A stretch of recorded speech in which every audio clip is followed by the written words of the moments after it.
The Gilgamesh Flood Tablet, a 2,600-year-old text that is eerily similar to the story of Noah's Ark and the Great Flood.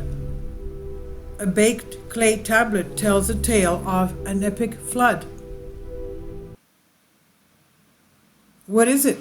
This Gilgamesh Flood Tablet, also known as the 11th tablet of the Epic of Gilgamesh, this fragment of a baked clay tablet contains cuneiform inscriptions describing an epic flood that swept through Babylon. Is considered one of the oldest pieces of literature in the world. It's found in Nineveh, also known today as Kuyumjik, an ancient Assyrian city in Upper Mesopotamia, present-day Iraq.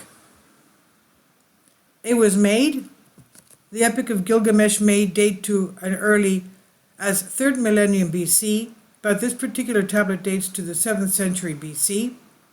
And what tells us about the past? The epic tale that was carved into the ancient tablets is eerily similar to the biblical story of Noah's Ark and the Great Flood, the Deluge of the book of Genesis. The tablet describes how the gods sent a flood down to destroy earth. However, one god, Ea, alerts Utu-Napishtim, Noah that is, the ruler of an ancient kingdom, of the plan and instructs him to build a boat to save himself and his family, along with birds and beasts of all kind, according to the British Museum, which counts the artifact as part of its permanent collection.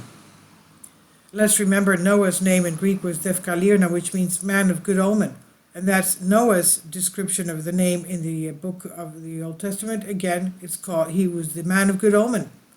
Now, just like in the book of Genesis, the voyagers released birds to see if the waters had receded enough for land to emerge. Later, Utu-Napishtim tells Gilgamesh of his experience according to the text. Archaeologists discovered the roughly 6 by 5 inches, that's 15 by 13 centimeters tablet in the late 1800s, but were unsure of what the inscription said. After handing over the artifact to the museum, a researcher named George Smith deciphered the text and allegedly said, "I'm the first man to read that after more than 2,000 years of oblivion," according to the Smithsonian. And while this tablet was the first evidence of the Noah story coming from another culture, archaeologists have since discovered much older cuneiform tablets with similar flood stories that suggest the story had been circulating long before the Hebrew Bible was written.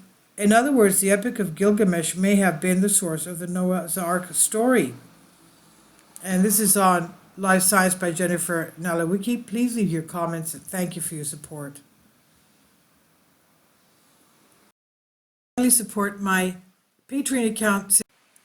The daily posts are 5 videos daily, and they are totally different from what I have on my YouTube channel.